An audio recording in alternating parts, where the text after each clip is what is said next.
Okay, Jason Emmanuel, thank you for hosting the webinar today, and please take it away, and I'll go ahead and I'll turn the screen over to Dennis. Thanks, Gary. I'm going to introduce the topic today, which is Inventory 101. This is a basic introduction to the inventory management system and how to use it. Originally, we designed this to be directed at project management SIG users, where we don't really tend to have as big of an inventory operation as some of the distributors, and a lot of times during the go-live didn't focus so much on the inventory side of things because we're trying to get the project management side of things set up properly. So this is hopefully an opportunity to reintroduce the inventory management module from a basic level, and also to get an opportunity to ask questions that maybe in a setting with a lot of heavier users you might not be comfortable asking. Just to expand on what Gary said about the TUG conference, this is designed to be a precursor to a couple of the inventory sessions that Dennis and Tim Plotner will be leading at the TUG conference. Also, there'll be some other sessions directed specifically for project management users. We'll obviously have the SIG meeting, which will be 4 hours just of project management users. We'll have a session on service and repair, a session on RM, and we'll also have a session on the business intelligence, the pro decisions, specifically for project management. So there's a lot at TUG. If you guys are interested in signing up, I think it would be a fabulous conference for you to attend. Getting to the presentation, Dennis Hershey was part of the team that wrote the current iteration of the inventory management module in FACTS, so he's as familiar with it as anybody is. And he was kind enough to agree to do this session for us to get us more familiar with it. He's currently a FACTS customer, a DPI customer with Safety Products. And without further ado, I will turn it over to Dennis. Thanks, Jason. Appreciate that. Thanks, Gary. First thing, just a little bit about me. As Jason said, I am a customer now. I also spent over 10 years in distribution before going and working on the Infor FACTS dev team for 3.5 years. Primarily, I'm a system and e-commerce developer for FACTS. I did work with Tim Plotner and Grant Howard on doing the advanced inventory management, starting with FACTS version 7.8. As mentioned earlier, today we're going to be going into some of the basics for the inventory management and kind of just touching some points on what's different from prior versions of FACTS. Most people probably started off on FACTS before version 7.8, and there's just been quite a few changes. It's the new principles, so much information. How do we make heads or tails out of it? So some of the points that we're going to talk about, and then we're going to go into FACTS and show you how you set up an item, how you make some changes, get a little bit of the controls in place. But some of the touch points we want to go in today is going to be the ranking, usage, how is that calculated, what is it used for, how does ranking relate to usage as an example, order and line point, the lead times, how that factors in, economic order quantity. It's kind of a big scary equation, but what does it actually do for us? And also importantly, talk to the point that buyers are not just simply running a replenishment report, browsing through suggested POs, and making a buy. No matter how big or small your operation is, it all starts with the data. And the more accurate the information you have in the system, the better the results you're going to get. And we're going to talk about a couple other areas that your users will be able to put in the information that helps feed your replenishment system. So again, it's different than the way it was in 7.7 and prior, but we're going to try to get a little bit better understanding on it and just kind of start from the beginning. So the first point is ranking. Some of you might be familiar with the other system and say, where did movement class go? Well, movement class is now ranking. Ranking is simply put, what type of activity does my items have in my warehouse? How quickly are they leaving the warehouse? And that is a hit. A hit can be any time that an item is sold or used. So if you do manufacturing, if you're doing simple sales orders, that would record it as a document hit. Movement class had many different, from 1 to 14 as an example. Ranking is limited to A through E for all of your items in a warehouse, and each warehouse is ranked independently. So if you're multiple warehouses, item 100 in warehouse A might be a B ranked item, it might be a C ranked item in your other warehouse. Essentially, the more often an item is used or sold, as an example, the higher the rank and the more predictability you get. And the goal of advanced inventory management is to get predictability. How do I know what items I'm expecting to come in, leave my warehouse? And really, at the end of the day, you're really looking to be able to manage your cash flow better, if you will.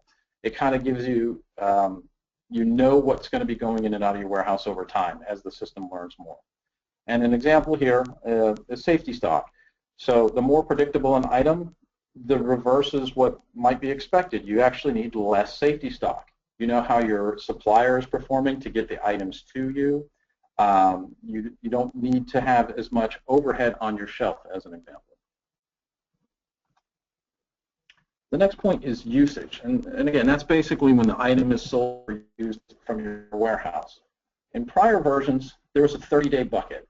And until you got to the end of your period, that usage never changed for the item. Now we actually re-average your usage every single day if you have the calculations turned on for every single day. And that means you get a true average daily usage. And you might hear it referred to as ADU, and you might see it in the system as ADU. Now, the facts will show it to you as an AMU because that's how we normally look at the numbers. But essentially, it's still presented to you as a 30-day average number in the system, but behind the scenes, we're capturing every single day what is your usage. These usage calculations are also, again, based on the item rank. So we talked about having an A, B, C, D, E ranked item. And we'll show where those parameter settings are, but essentially your A ranked items, they have a much smaller usage window. Again, your items are moving in and out, you get that predictability of the items, you don't need to analyze as big of a window. And so on down the line. We talked about other people and being able to impact the usage of an item in your system so that you actually can get better predictability. Lost sales is actually quite important. If someone is taking an order or doing a quote for you on your system, or simply just answering a phone call and doing a price lookup for a customer, if you normally should have that item in your warehouse and at that time you don't have it, or you don't have the amount that the customer needs, you want to record that lost sale in the system because it will tell the software now, I should have had this amount, increase my usage so that I actually will bring more product in and keep it on the shelf. So good lost sales tracking is actually very important for usage. That's not something that your buyer would be doing because they're not answering every single phone call per se. So it becomes all touch points in your system. If you've got someone taking an order at the counter or someone in the field, they would need to understand. So good numbers coming in, good usage will help your calculations. A little bit by the numbers here, and just kind of going into what are the calculations, what do they mean? So the order point is traditionally when my warehouse net available, or how much product do I have versus how much product do I have coming in, gets to this level, I would like to be able to place an order from my supplier, and that's calculated by the average lead time from your supplier, what your average daily usage is over that lead time, and adding in some safety stock. So if my supplier has the lead time of 5 days and my usage is 10 per day, when I get to 50 units, I want to add in my safety stock, and that's the amount I want to have in my warehouse before I start to do the replenishment. Now, changing of your vendors will affect the first part here, which is how much usage do I have over my lead time. In FACTS, we now keep track of all of your receipts. So the default would be the, I believe it's last 5 receipts over the last 3 months. That's your most current, that's how it's averaged in to get you your lead time. And there's we'll go into the parameters and look at that a little bit. If I change from vendor A to vendor B because vendor A is not performing well or they no longer carry the product, I won't carry that history over. I'll actually get a different set of lead times so that I can get better numbers for my order point. I don't want the past to dictate the future, if you will. As we're going through with this, the safety stock, that's the thing that allows for some just random usage, random fluctuations. Somebody made a big order, you know, something happened at the supplier and it's going to be a couple days late. I don't want to just go into a back order situation right away. So the safety stock is actually calculated as the number of days supply that you would like to have on hand, and it's a percentage of the lead time multiplied by the usage. So in our prior example, we want to be able to have 50%, or if our safety stock is 50%, we might want to be able to have 50% of the usage over that lead time. So if I was going to use 50 units, I'd like to have an additional safety stock of 25 units. That would make my order point 75. Again, if your item is moving quickly in and out of your warehouse, your rank is going to be lower, your safety stock is going to be smaller. So that number might only be 25% for a fast-moving item. You have better predictability. The line point is what you're ordering up to. There's a couple things that might change the actual amount of quantities, but this is how much I want to keep in my warehouse based on how often I come back and I do a reorder from the vendor. That's my review cycle. If I intend to come back every 30 days and look at this vendor and do a PO, how much usage do I have for this item over that 30 days? I want to be able to have that amount in my warehouse so that if I don't come back to this vendor, I just naturally come down to my order point and replenish the stock. I don't want to go into a critical or back order situation. One of the changes that has been made in FACTS is the review cycle can now be automatically calculated based on a target. So if you're replenishing goods from your manufacturer, you can use dollar weight or cubes so that you can perhaps get it freight free, or maybe there's a minimum quantity that you have to order from the vendor. Any one of those calculations or any of those targets can be used. The system will recalculate the optimum review cycle given that usage and basically tell you when you come back to this vendor, this is how often you should come back and here's your quantities. The other thing is advanced inventory management. We want to do more of an intelligent buy. So when we get to the point where we've selected the items that we need to begin replenishment on because we've gotten down below the order point, we don't want to simply just fill the truck with more of the same item. We're not just topping the truck. The system will actually look at all items from that purchasing line and or manufacturer and bring all of the items up to the line point. So the goal is to not just buy multiples of a single item until you hit your target, but to actually get all of your items up to their line point. So again, you have a better inventory flow and a little better predictability of the product.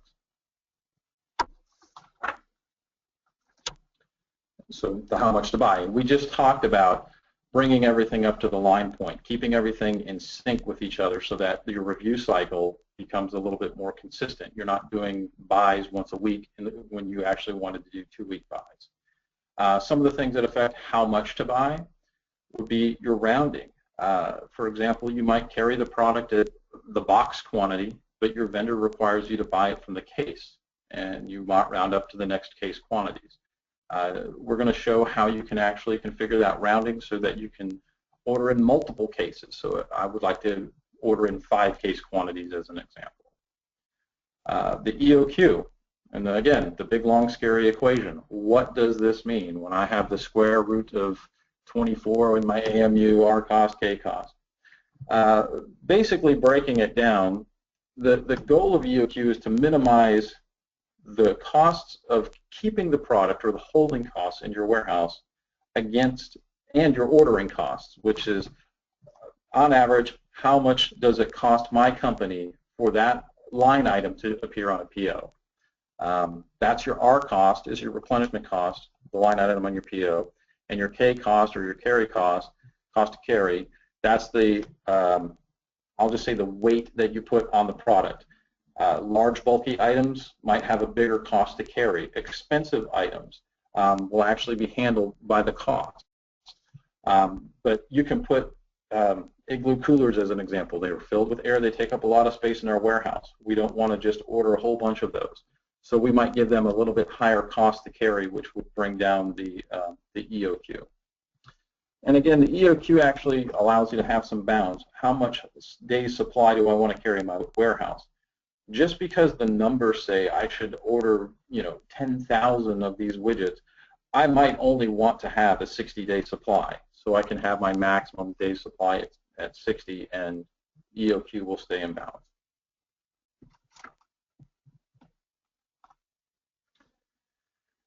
The item maintenance, again, we said the buyers are going to be data managers. And one of the things is, how do you start with a new item? I'm going to get a new product line, or I'm going to actually start turning up my inventory management for the first time. What do? I don't have a lot of history.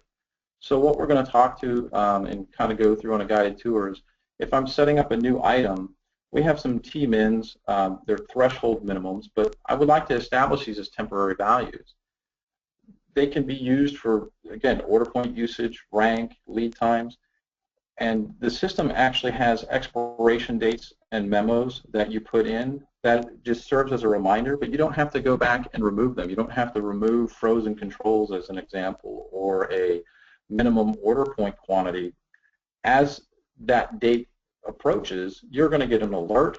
The system is going to dismiss that new control value, that temporary value, and it's going to go back to whatever calculations it has. So we'll show you how to set them up and kind of give you a little bit of an idea of what might be taking place to set up a new item.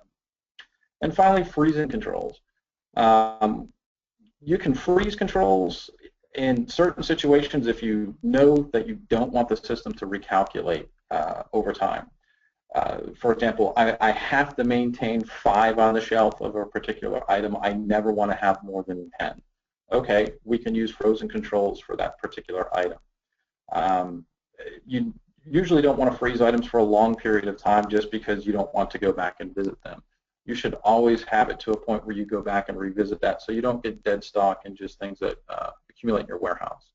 So frozen controls is still there. Some of you may be familiar with prior systems. But again, we want to put reasonable expiration dates, reasonable memos in the system so that we understand why we made those changes. And finally, making the buy and using the new Buyer's Control Center, or the BCC as it's referred to. It allows you to basically have all of your information in one place. So multiple buyers, different purchasing lines, which can be a subset of products from the same vendor. You might have 3 different purchasing lines. For example, we have cold weather, warm weather wear. So we'd have 2 different purchasing lines from the same vendor. And if you're operating out of multiple warehouses, each buyer can work a different warehouse and different vendors for those warehouses. We're going to show the ranking of a buy, what that means, and where do the numbers come from, where do the colors come from in the system.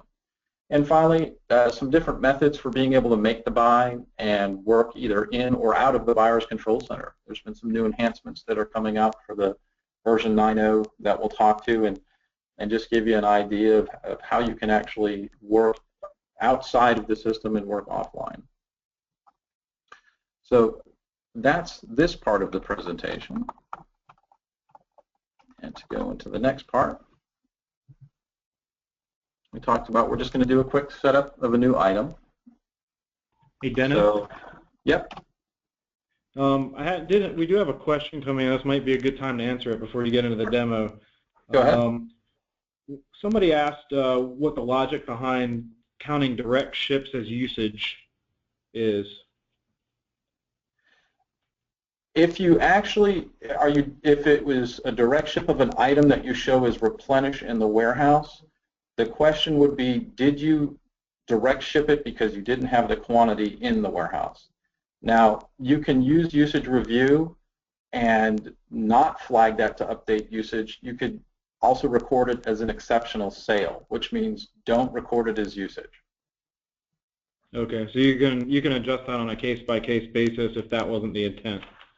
Correct. So if I carry gloves in my warehouse, but someone is starting up a new factory and they've ordered 5,000 gloves from me, and I'm just going to direct ship it from the manufacturer because I don't want to deplete my inventory, I can mark that as an exceptional sale on the sales order. I don't intend to sell 5,000 gloves to this customer every single month, as an example. Gotcha. Okay. Thanks. That's a real good question. Thank you. Okay, so I am not very creative. I'm going to use Dennis Test.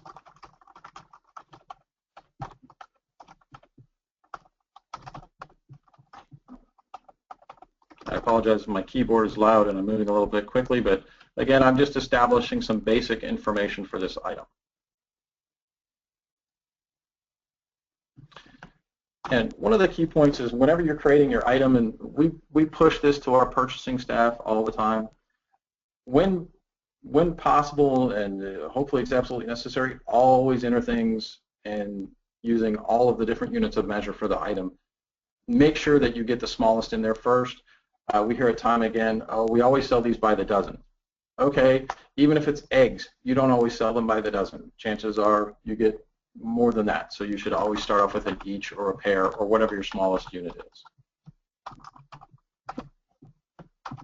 And I'll do a box of 10 and a carton, might be a case for some people, and we'll say that's 100. And I'm leaving these all as I could stock it, I could price it, I could sell it, I could buy it. But I can go back and say, well, I normally buy by the box, as an example, and I like to sell by the each. The system does not care. It'll do all the rounding for you. I'll just set up some quick dummy numbers for pricing, and we'll just put it into our warehouse. Now, this is a good stop point to talk to about the usage and how the usage is calculated for a new item. Not saying the other screens weren't important. But we have backwards, forwards, and trending. Backwards, it takes from today and looks back a specific number of days, again, based on the rank of your item. If it's an A-ranked item, it's going to look back 30 days. The forward is going to go 1 year back and look forward that same number of days. So it would go back to January of 2015 and look forward 30 days for that item. Because this is a new item, I can still set it as forward. It will continue to use the backwards method until enough data is available in the system to use forward. Finally, trending or seasonal type items go back the 1 year and they do a backwards look of the last 3 months from a year ago. So it would take October, November, December, and it would compare it to October, November, December of this current year, get a trend, apply it to the forward 3 months from a year ago to try to give the best estimate for what the usage is. That's the seasonal trending. In the same case as forward, if I do not have enough information, because for an A-ranked item, I would need at least 15 months worth of information, it will fall up to forward. If I don't have a year, it's going to fall to backwards. As enough information gets in, if you flag the item as a trend item, it will start to use those other usage methods. So you can establish an item as a T-trend and just wait for the system to start building enough information. We're going to show you how you do not enter qualified usage for that particular item to go ahead and feed in the numbers for that usage.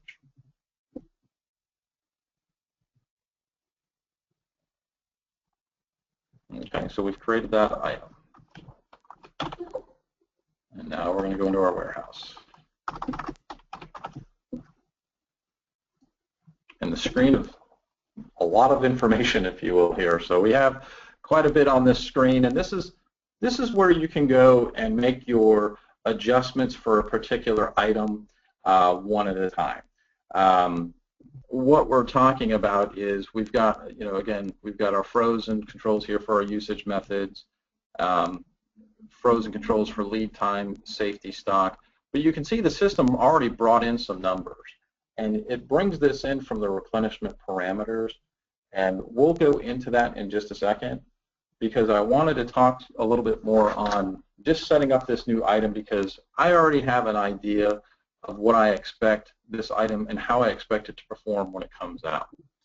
So I actually believe in the first month, I'll say that I'm going to use 1 a day. So I would like to be able to sell 30, because again, this is a monthly number, and I'm going to go 6 months out. So I'm going to go to the end of June, new item, and I'm just going to hit save. All of a sudden I have an order point, a line point, and an EOQ that has already come into the system just by giving it the usage, because again, that was the only thing that was missing from our order point and line point equations. I just had no usage. This item will actually use this minimum usage for all of its calculations from now until the end of June. Now, that doesn't mean that I couldn't trend above this. If this thing takes off and I start selling 100 units per month, that 100 is actually going to be used, and that will be used in the calculations. This just simply keeps the calculations from bottoming out, and I get 0 order point, 0 line point. And again, we also have, I've got a T-min order point. So the T-min order point can be used. I don't want it to be 10. We'll go for 15. So even though my usage numbers, I want to go ahead and keep that in for the next 3 months. And we'll just say ramp up, doesn't matter. And now my numbers have changed. I've got my order point, got my line point, and I've got my EOQ adjusted based on that. So what we're doing is we're basically saying for this item, I would like to be able to apply just this minimum, just for my minimum usage, just so I don't have to go back and do that 12-period qualified usage entry that used to be done in the past for facts. How did the numbers come up? This show replenishment math, you'll actually see this, and you'll see it in the Buyer's Control Center. It will take you through, and it will provide all of the information step by step, and it will tell you how it arrived at this point. So the first thing that we see here is our average daily usage, and whether or not did we have anything from our child warehouses, if there was more than one warehouse for this item. We calculated 0, but here I've got my threshold minimum, 30 each. So the threshold usage minimum applied, 30, that number is then carried all the way through all the calculations, and here's even my T-min order point. Some of these other numbers, this ASQ 5 high, these will be some things that will be talked more in depth at TUG, and how these are used and how you set those up. But again, all of the information, all of the numbers are here to try to be able to help you understand why did the system make this recommendation? Where did this number come from?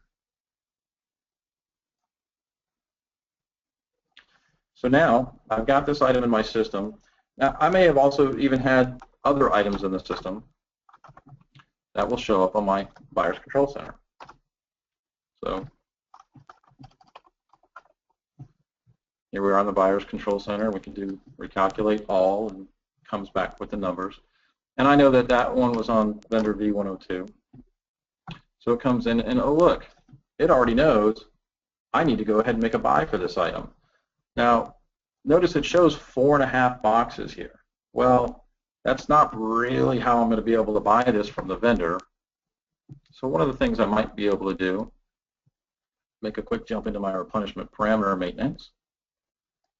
And I'm going to go down to my order quantity. And I'm actually getting this from a vendor. So I have a rounding from my vendor.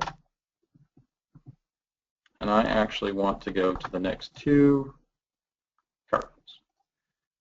And I'm going to do this regardless. I have 2 choices here based on the parameter. I can either set it for the item, or I can set it for this warehouse item only.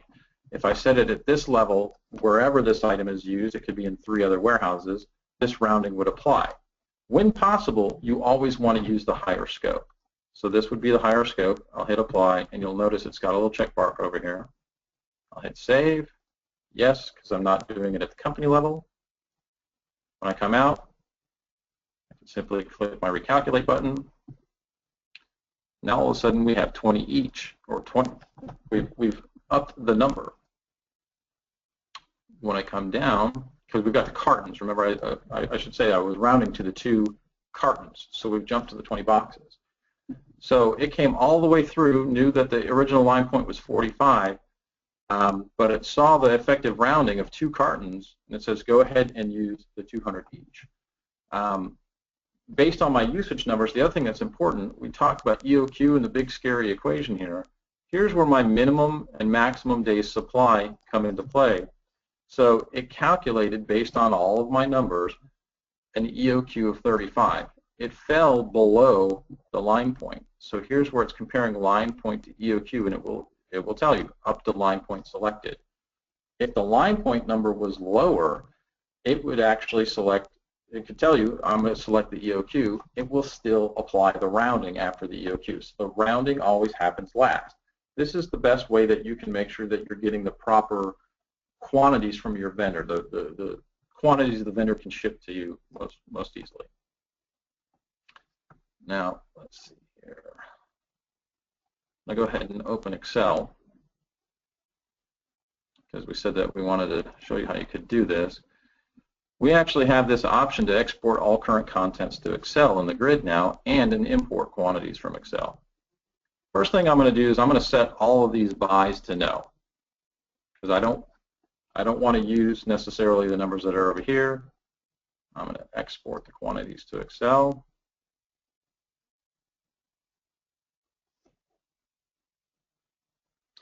And now I can go ahead and review my purchase quantities. So I'm going to change some of these numbers around. 10 cases, 15 cases, 6 dozen. I'm good with the rest. Come back to the Buyer's Control Center. And again, I don't have to have the Buyer's Control Center open the entire time. And I'm going to import the quantities from Excel. It's going to tell me I have to have the properly formatted spreadsheet. I click OK. It imported all of my purchase quantities over here off to the side. So that's how you can use the Buyer's Control Center. And for example, if I put this in at 25 boxes, it's going to tell me, hey, you've got rounding in here. The next best quantity is 40. I can go ahead and use that 40 and make an adjustment here. So the Buyer's Control Center is going to give you all of this information and show you everything you need to do.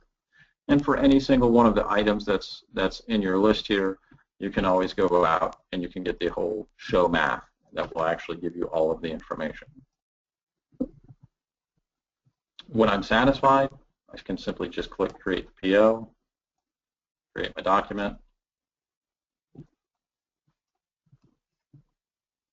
See, my document's been created. And if I want to, I can even go ahead and just say, I will go ahead and print my PO.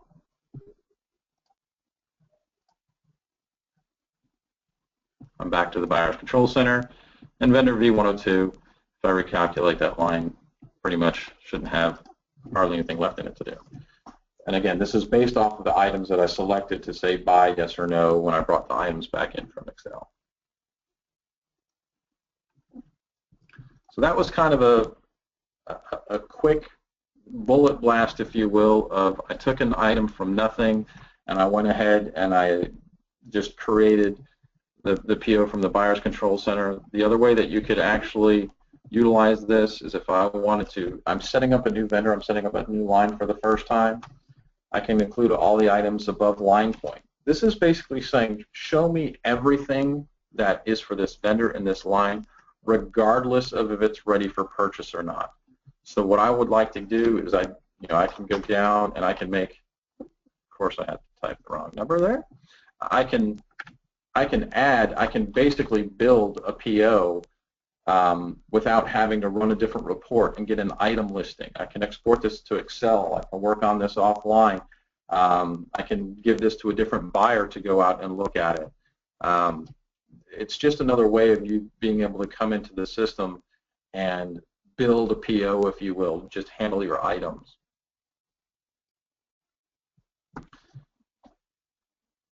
So essentially, we kind of promised that we were going to go through this pretty quickly because we wanted to try to get to the point where if anyone had any questions, that's as far as I wanted to go into the material right now, because I really do want to find out if there's some specific basic and or intermediate level questions that anyone might have. So Jason, do you have anyone that's asked any questions?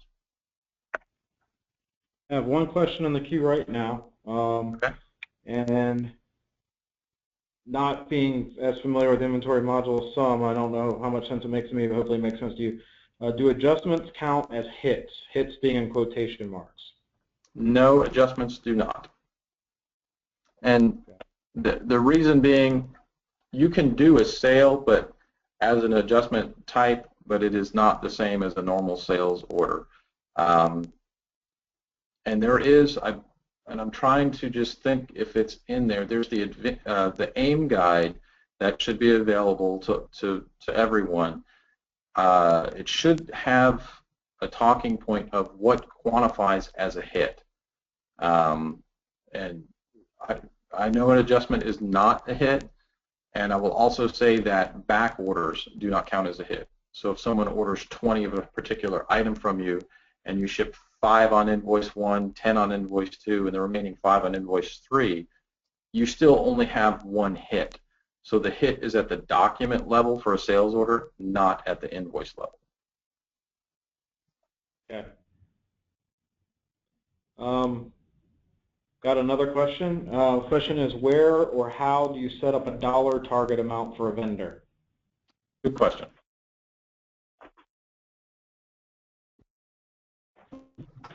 So for that, we're going to go, I'll start from the main menu here.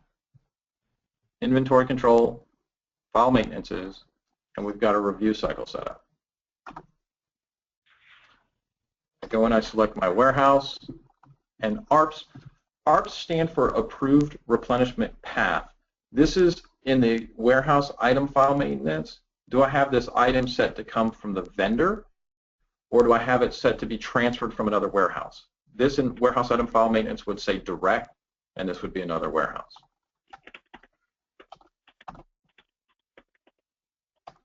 And as we go through, the system should be churning along on these. There we go. So here's where we have our targets and our calculated and current review cycles and the min and max. So I'm going to pick back on this vendor here. Notice this target amount is at 400. I could simply go in and say that my target cost amount is 1,000. Notice it says it's calculating the review cycle out to 10. The weight, because I don't have good weights in the system, or I didn't enter any extra weights for the item that I added to the system, I should say, it's actually calculating a lower review cycle. So I could actually say I would like to use the 10 because I would like to use this as the target. If I don't trust the numbers, I can simply take that target out. Now, that is actually going to change my calculated target. It went from 4 up to 10 because I've increased it from $400 to $1,000. That's where you can go and set up your targets. Great. Thank you. Next question. I have several vendors that I can order eaches or cases, but prefer to order in cases where feasible. What is the best way to set that up per the vendor? For the vendor, that's that rounding, if you will, and those units of measure are all at the item level. So it would all have to go at the item level. So if I went back, whoops.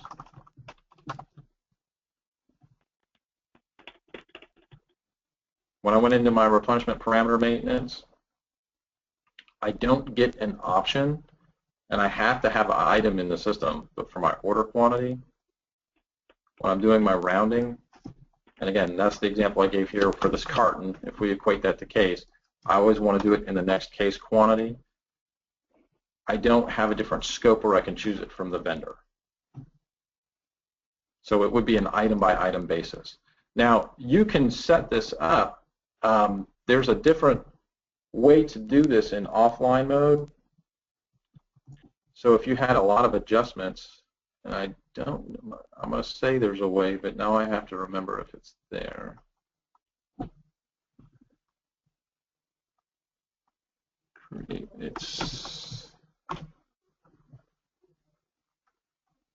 This is not the one.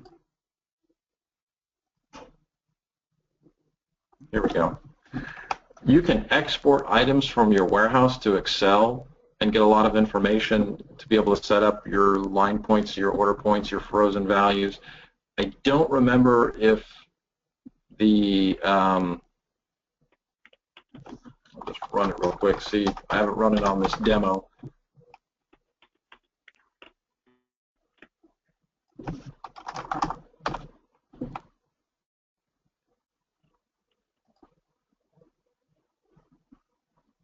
Trying to see if there's a quick way to be able to do this.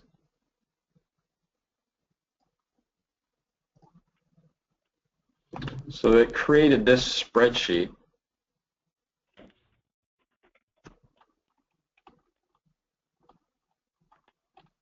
And I don't see a way to change. I do not see a way to change your rounding. So that would be something you would have to do through the warehouse item file maintenance or directly into the replenishment parameter maintenance. Okay, thanks. And Jonathan, if that did not answer your question, please submit a follow-up. Next question is another hit question. Do transfers count as a hit? Yes, transfers do. Okay. And they will count as a hit in your source warehouse. Okay. How do you clear a low sale, high sale if you want to use the actual numbers, i.e. not qualify? That is actually through your usage review, which again, we started off in the inventory control, and we went to our file maintenances, and we have our usage review. You can also get here from item inquiry. This is going to be a bad example. Let's see if there's an I-100 in here.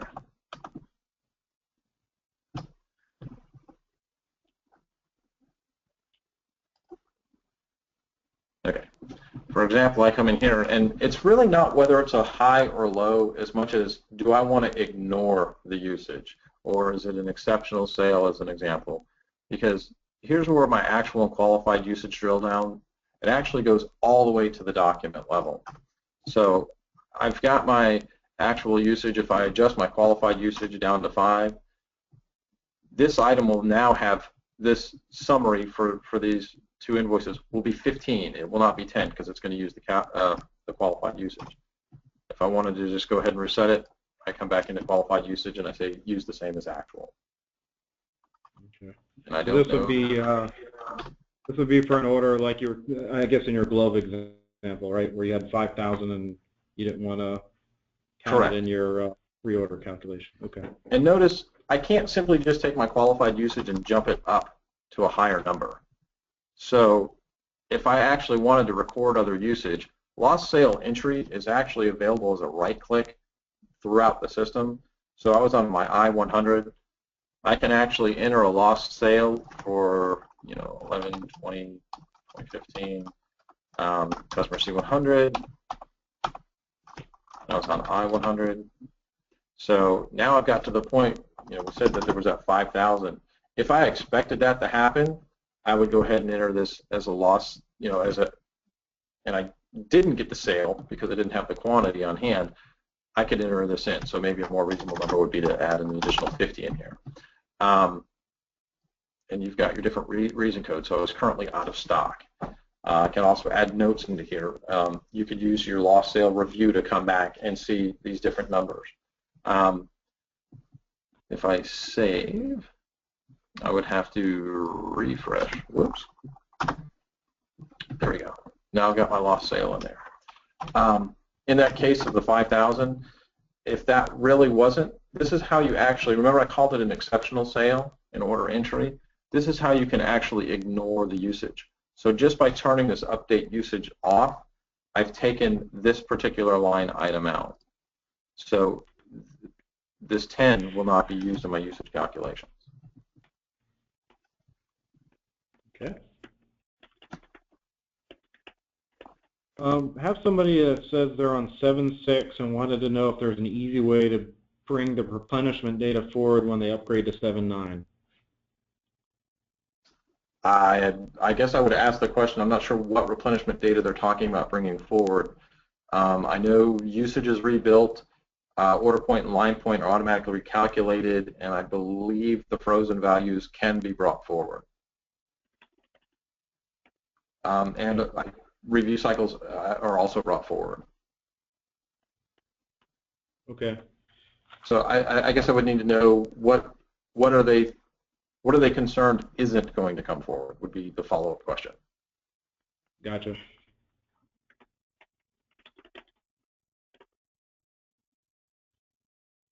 When you cut that PO, and I'm assuming we're talking about the sample PO that you created a few minutes ago, where did the actual usage factor in? Where did the actual usage factor in? The usage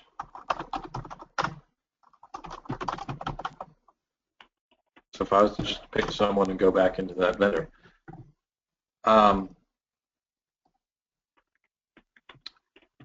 here's your usage for the particular items. The usage is actually used when you're calculating your order point and your line point. Now, we picked item I-100, and we went through some of that. That's where the usage is used to calculate those numbers before it gets to the Buyer's Control Center. The Buyer's Control Center uses your order point, line point, and your current net available. How much do I have in my warehouse? If I hover over here, my on hand minus my committed, minus my back order, plus my on order, that gives me my net available.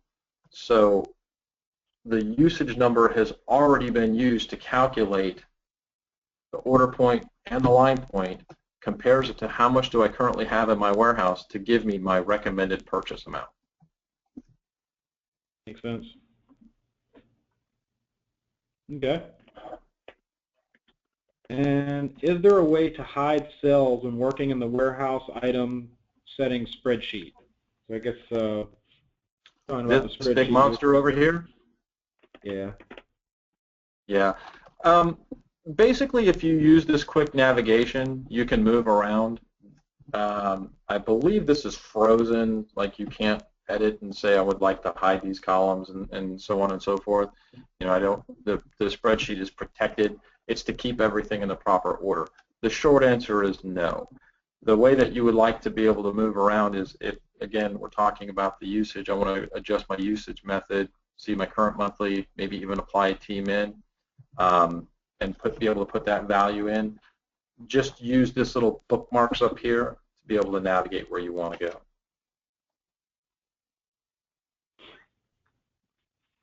Sounds good. That's all the questions we have in the queue on here. Gary, did you want to allow people to get in on the audio if they needed to ask maybe a more interactive question or maybe some follow-ups to questions that have already been asked? Yes, I do see two hands raised. I will unmute the first one. It's Tracy Adams. Tracy, I'm going to unmute you. If you have a question, please go ahead. I think I hit that in error. We already got our question answered. Okay, thank you. Thanks. And the other one is Dale Hodge. So Dale, I've unmuted you. You can. Dale, you're unmuted. I did not have a question. Okay, thank you very much. Okay, that's it. There's no other hands raised. Okay. Well, Dennis, thank you very much for the presentation. I think it definitely helped us. Hopefully, it helped several people on the line. Is there anything you wanted to say to wrap up? In wrap up, actually, you know, I'm really looking forward to seeing everybody at TUG, where we're going to go into a little bit more deeper dive than we're able to do today. We'd definitely be available to have some, you know, off-time discussions from, you know, outside the presentations, and just be willing to be there and share the knowledge of what's going on and what we can do to help make everybody's life a little bit easier in using the product. Great. Thanks so much for taking the time today. We really appreciate it. Okay, and thank you guys for having me. Everybody in a few weeks. Yep, we'll definitely see everybody there. All right, thank you guys. Take care. Bye.